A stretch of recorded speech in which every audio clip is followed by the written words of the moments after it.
Oke. Kan sebelumnya kita ada bahas nih masalah yang short term video itu kan. Mhm, Itu kan sangat berpengaruh ya terhadap mhm, Gen. mhm. Menurut Bapak apa faktor utama nih yang mendorong peralihan dari konten long form ke short form dan apa implikasinya bagi brand?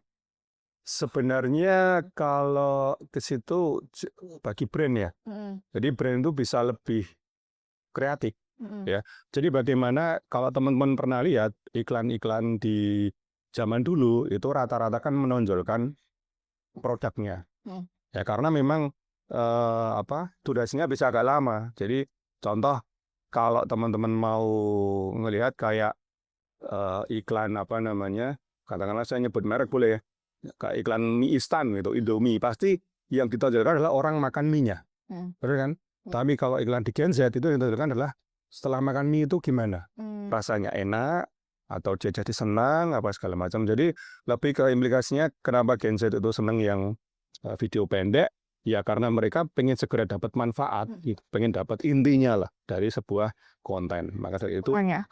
kesimpulan maka dari itu kan Gen Z kalau disodori video lama agak capek, ya, Iya, agak males gitu ya, iya, karena benar. terlalu lama ini. Mhm, Saya pengen segera intinya, makanya timbul ya ada yang namanya TikTok, Reels dan sebagainya yang di 10 sampai 30 detik itu mereka udah dapat, oh intinya seperti ini gitu.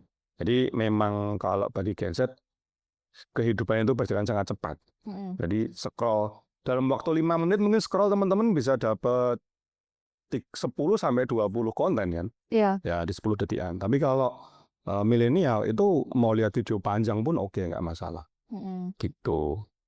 Itu bedanya ya untuk brand. Jadi brand itu jadi lebih kreatif ya, seperti kalau teman-teman lihat beberapa brand yang masuk ke sosial media, dia lebih banyak mengungkap apa ya namanya, memberikan apa sih manfaat dari sebuah produk itu. Jadi bukan hanya kok kegunaannya, tapi lebih ke manfaatnya. Jadi mereka lebih kreatif. Seperti itu. Kan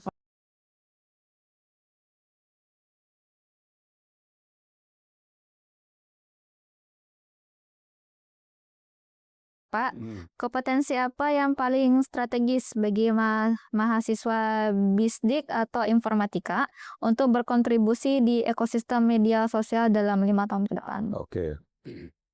Sekarang saya tanya dulu. Orang terkaya di dunia itu bisnisnya apa? Tahu orang terkaya di dunia siapa? Siapa namanya? Ayo. Elon Musk. Elon Musk. Terus ada lagi siapa? Ada pendiri Amazon, lupa. Bukan, Amazon masih agak bawah. Oh, masih Bill belum. Gates, tahu Bill Gates? Oh. Dia yang pendiri Microsoft. Sama satu lagi Mark Zuckerberg. Maaf, Facebook ya? Ya, Facebook. Dari 3 orang itu, ya mereka adalah semuanya adalah pemilik media. Hmm. Itu ya, apa namanya, media yang bergantung dengan digital. Nah, ini adalah sebuah peluang. Jadi itu bagi teman-teman ke depannya, belajarlah digital. Mm. Media digital apapun itu ya. Jadi kalau yang sekarang lagi rame AI, ya silakan teman-teman belajar AI. Tapi akan lebih bagus AI itu digunakan untuk apa gitu ya. Karena memang platform digital itu akan berkembang terus, terutama media sosial. Karena memang kebutuhan manusia untuk selalu sebagai makhluk sosial ya kan, dia berinteraksi. Nah, kalau teman-teman lihat apa namanya 5 tahun ini sampai mungkin 5 tahun ke depan, itu media sosial akan lebih kompleks karena ada yang namanya AI. Ya, jadi kalau kalian mau serius dalam artian pengen punya apa namanya profesi yang nggak lekang oleh waktu, yaitu media sosial jawabannya. Entah jadi kreator, entah jadi analis, entah jadi konten apa namanya konten media strategis dan sebagainya. Jadi teman-teman harus concern ke sana. Plus kalau teman-teman di belajar AI akan lebih bagus lagi. Seperti itu. AI ya. Ya. Lanjut ya, Pak. Silahkan dilanjut. Oke. Selain jumlah pengikut nih Pak, metrik apa yang seharusnya menjadi indikator keberhasilan utama bagi entitas bisnis? Oke, ini sering saya sebut di kuliah. Jadi follower itu bukan tolok ukur keberhasilan sebuah konten. Hmm. Ya, jadi mungkin ada yang teman-teman lihat followernya cuma 1.000, tapi jangkauannya bisa sampai jutaan. Jadi yang penting ada jangkauan atau reach. Ya. Jadi bagaimana sebuah konten itu menjangkau banyak orang. Karena habitnya orang Indonesia, dia seneng lihat konten, belum tentu dia mau follow atau mau subscribe. Dia cuma sekedar lihat aja. Maka dari itu, kadang orang itu yang salah kaprah adalah kalau followernya banyak, kontennya pasti viral. Belum tentu, ya. Karena keberhasilan sebuah konten viral itu jangkauannya besar. Ya, teman-teman lihat konten kreator kok sampai followernya jutaan, sampai followernya ratusan ribu, jutaan. Itu pasti yang viral nggak cuma satu atau dua, dia konsisten viral. Maka dari itu orang akan melihat, oh ini bagus, makanya saya follow. Karena keputusan orang untuk follow itu kesekian setelah dia lihat konten. Jadi dia lihat dulu kontennya bagus nggak. Kalau cuma sekali, mungkin dia akan lihat toh. Tapi kalau ternyata konten yang sama muncul lagi dan dia seneng, mungkin kedua, ketiga baru dia akan follow. Maka dari itu yang menjadi salah kaprah adalah konten yang bagus itu bukan konten yang bagus sih. Akun yang bagus tuh yang banyak followernya, belum tentu. Kalau orang-orang media sosial spesialis itu melihat reach-nya, jangkauan. Seberapa besar jangkauannya. Jadi sebuah konten jangkauannya bisa sampai jutaan, sampai ratusan ribu, jutaan. Itu akan lebih bagus daripada sebuah konten walau followernya 1.000, 2.000, bahkan sampai puluhan ribu. Karena sekarang follower itu bisa beli, bisa pakai bot. Jadi jangan tertipu followernya banyak, tapi kontennya biasa aja. Nah, sering lihat kalau teman-teman mau review sebuah akun, dilihat kontennya dia. Iya. Ya, karena kalau teman-teman lihat buzzer pun followernya masih banyak, tapi isinya cuma kayak gitu, nggak bermutu. Maka dari itu tolak ukurnya adalah reach atau jangkauan. Nah, yang kedua adalah engagement. Engagement itu like, komen, sama share. Jadi dilihat dalam sebuah konten itu like-nya berapa, komennya berapa, share-nya berapa. Nah, tolak ukurnya di situ. Jadi setelah reach-nya besar, harusnya diikuti sama engagement. Kalau enggak, ya berarti konten itu tidak memancing orang untuk berinteraksi. Karena kalau sesuai algoritma media sosial yang lebih banyak interaksinya itu biasanya lebih cepat naiknya. Gitu. Jadi kalau ukurnya harus sama engagement, dua itu, bukan follower. Saya juga dulu pernah ngecek nih. Saya kan ada nge-share video saya ya. Nah, saya ada cek siapa aja yang nonton gitu. Saya pernah pencet salah satu akun.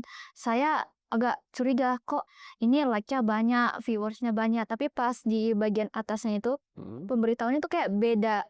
Likes-nya beda gitu loh. Padahal saya nengok likes-nya banyak banget, ada sampai 1.000, 2.000. Nah, kok saya kira kayak ini bot ini yang like. Nah, memang ada jasa follower, jasa beli follower, jasa like juga ada. Tinggal beli. Nah, ciri-cirinya kalau akun itu kurang bagus, biasanya foto profilnya juga ngasal. Terus di username-nya ada angkanya, berderet-deret. Nah, biasanya itu bot atau buzzer lah istilahnya. Jadi username-nya katakanlah Aditya, terus 1, 2, 3, 4, 5, 6, 7, 8, nah itu bisa dipastikan bot. Karena kalau orang asli, dia nggak mungkin bikin akun pakai angka yang terlalu banyak. Ya mungkin angkanya 2 atau 3 masih oke lah. Tapi kalau udah lebih dari 5 itu bisa kelihatan dia itu bot. Ini seperti itu. Jadi bukan ke followernya sih lebih. Kalau ukurnya lebih ke jangkauan. Oke. Menurut kakak nih kak kan, menurut bapak. Ini ada gambarannya. Lebih baik kita share konten kita setiap hari, tapi kadang nggak konsisten, kadang tidak konsisten, atau kita share konten kita 3 kali dalam seminggu, tapi tetap konsisten gitu. Lebih baik itu yang mana, Pak? Kalau mau mau bicara tentang everlast, maksudnya buat long term gitu ya, itu lebih mengedepankan kualitas. Jadi bagaimana kualitas konten kita harus bagus. Maka itu jangan kok share setiap hari, upload setiap hari, tapi nggak bermutu. Itu percuma. Itu yang terjadi sekarang di fenomena FB Pro. Pernah tahu dengar FB Pro ya? Belum. FB Pro itu kalau nggak mama, bapak-bapak. Jadi yang dia share kita setiap hari. Ya contoh, dia lagi jemput anaknya di foto. Lagi beli di sayur di foto. Lagi beli beliin makan anaknya di foto. Mandiin anaknya di foto. Nah, itu akan lebih ke kuantitas, tapi kualitasnya jelek. Itu nggak seneng. Facebook nggak seneng. Algoritma dari setiap media sosial nggak seneng. Karena apa? Ya dia kayak ngejar kuantitas, jadi jatuhnya spam. Jadi mending seperti tadi seminggu 3 kali, tapi kualitasnya bagus, benar-benar konsep lah istilahnya. Karena memang kalau sudah jadi konsepnya, niche-nya udah jadi, itu akan cepat naiknya. Contoh kalau teman-teman mau lihat, pernah lihat kontennya Arif Muhammad ya, Mak Benti gitu. Nah, Mak Benti itu kan dia jarang upload, tapi sekali upload itu bagus. Nah, maka orang akan engage di sana. Orang akan tertaut istilahnya. Oh bagus nih, saya follow lagi, follow saya subscribe segala macam. Karena memang based on kualitas. Nah itu yang lebih disenangi sama media sosial daripada setiap hari upload, bahkan sehari 10 gitu ya, 20, tapi nggak bermutu istilahnya. Itu akan lama-lama akan declining juga, akan jatuh karena capek loh. Lama-lama capek, apalagi sehari udah upload 10, seminggu ternyata nggak naik-naik, udah putus asa itu. Tapi kalau kita mau long term, bikin dengan kualitas yang bagus, itu nggak enak. Karena tujuannya memang bikin konten yang berkualitas. Jadi seperti itu. Berarti harus lebih pentingin kualitas. Ya, kualitas. Karena ya sekarang gini, kalau teman-teman lihat video atau foto, itu lebih enak yang kualitasnya bagus atau yang jelek? Bagus. Bagus ya. Kita POV-nya sebagai penonton ya. Nah, kalau kita konten kreator juga harus memikirkan penontonnya itu juga manusia. Jadi kita harus membuat mereka nyaman juga biar penonton itu balik lagi, nonton lagi ya dengan kualitas yang bagus. Gitu. Jadi biar long last lah istilahnya. Itu. Saya juga ada video juga Pak di TikTok, mau banyak belajar juga.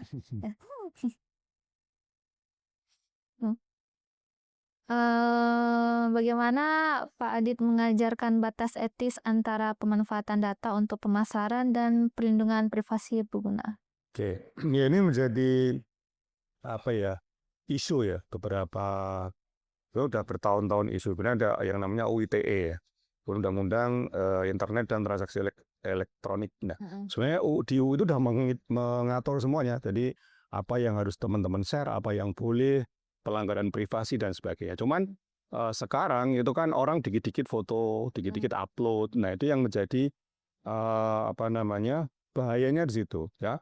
Seperti teman kemarin mungkin dengar ada kasus wanita Tumblr, ngikutin ya. Nah itu kan karena dia sedikit-sedikit share, dikit-dikit di foto, dilaporkan di medsos, pada akhirnya jadi bumerang, berbalik ke dia sendiri. Nah dia nggak wise, ini nggak bijak memanfaatkan sosial media. Sebelumnya mungkin teman-teman yang baru mungkin kemarin ya, dia menggunakan AI untuk bikin foto tugu roboh. Baru kemarin ya kalau nggak salah, baru kemarin. Nah itu kan menyenggol ruang publik ya, menyenggol ruang publik karena apa? Tugu itu bagi masyarakat Jogja itu sakral. Ya, kalau kalian pernah baca, Tugu itu bagian dari sumbu filosofis. Tahu sumbu filosofis nggak? Sumbu filosofis. Jadi sumbu filosofis itu yang sumbu garis ya, garis yang menghubungkan antara Gunung Merapi sampai dengan Pantai Parangtritis. Nah di tengahnya itu ada Tugu sama Panggung Krapyak. Pernah lihat? Pernah tahu? Pernah tahu, pernah dijelaskan. Nah garis itu garis imajiner, nggak kelihatan. Tapi bagi orang Jogja itu sakral. Jangan sampai ada yang berani mengusik sumbu itu. Dan itu sudah didaftarkan di UNESCO. Sudah dapat penghargaan dari UNESCO bahwa ini salah satu warisan budaya. Jadi bagaimana garis dari Gunung Merapi, Tugu, Panggung Krapyak sampai Parangtritis itu sebenarnya lurus kalau dilihat. Ya itu lurus. Nah itu jadi kebanggaan masyarakat Jogja. Nah kalau itu diusik udah bahaya. Maka dari itu kontennya adalah membuat Tugu hancur gitu ya. Nah itu jadi masalah karena apa? Ya itu mengusik kesakralan orang Jogja dan jadi masalah. Kayaknya dibonti kalau nggak salah itu orang. Ya dibonti, dicari siapa. Karena memang ya itu. Makanya kalau sesuatu yang berhubungan dengan hal yang sensitif itu harus lebih hati-hati. Jadi jangan sampai media sosial itu cuman asal upload share. Dilihat dulu kira-kira efeknya apa. Baik untuk diri sendiri, untuk orang lain, atau mungkin yang lebih besar lagi kalau teman-teman bekerja di sebuah institusi dan sebagainya. Tuh, jadi memang karena sekarang kemudahan ya, tinggal foto pakai HP, upload selesai. Nah itu yang jadi kita sebelum upload harus mikir dulu, kira-kira layak nggak ini diupload, bikin orang lain marah atau enggak. Apalagi yang ranahnya publik ya. Ya tadi masalah Tumblr, terus masalah Tugu Jogja, mungkin yang lebih besar lagi yang kemarin ada pegawai KKI dan sebagainya. Dia harus lebih wise lah istilahnya. Gitu. Baik Pak, pertanyaan selanjutnya ya Pak.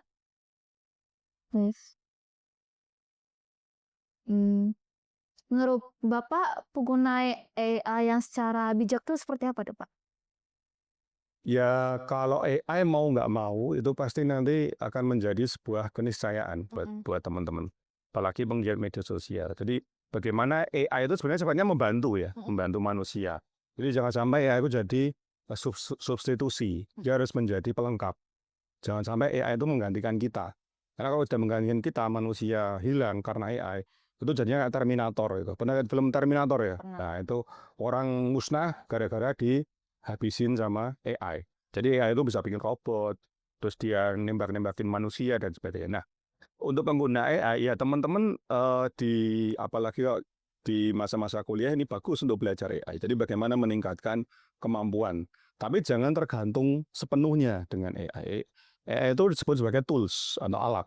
Jadi bukan tujuannya, tapi alat. Bagaimana untuk membantu teman-teman. Contoh, teman-teman mau bikin skripsi nih, ya, nyari topik tentang topik tentang tema skripsi yang kalian bikin. Dengan nyari, carikan penelitian yang mirip dengan tema saya. Nah, itu banyak referensinya. Contohnya seperti itu. Jangan nanti di ChatGPT buatkan saya skripsi dengan tema ini, jangan. Nanti keluar semua kelihatan bisa dosennya bisa tahu kalau itu AI. Tapi kalau kalian buat nyari referensi, ya it's okay lah, masih bagus lah. Tuh, jadi AI sebagai tools, sebagai pelengkap, bukan sebagai substitusi. Mungkin gitu. Soalnya di zaman sekarang itu banyak orang-orang kayak mengsalahgunakan AI gitu apa kayak contohnya di video-video tuh Pak kan sering disalahgunakan gitu, ada yang pakai gambar muka orang padahal jatuhnya kayak ngefitnah gitu, padahal sama sekali itu sering terjadi di media sosial. Kadang semua orang tuh salah paham jadinya. Ya itu yang pertama kali ditakutkan sama Sam Altman. Tahu Sam Altman? Apa itu Pak? Sam Altman itu dia foundernya ChatGPT. Jadi dia awalnya takut kalau nantinya AI itu digunakan. Apalagi sekarang sudah zamannya deepfake. Jadi deepfake itu kita ngomong gitu ya, kita ngomong propaganda, tapi mungkin muka saya ngomong sesuatu yang jelek, muka saya diganti muka Jokowi, Prabowo, segala menjadi propaganda. Nah, hati-hatinya di situ. Makanya ada beberapa media sosial dia ada seperti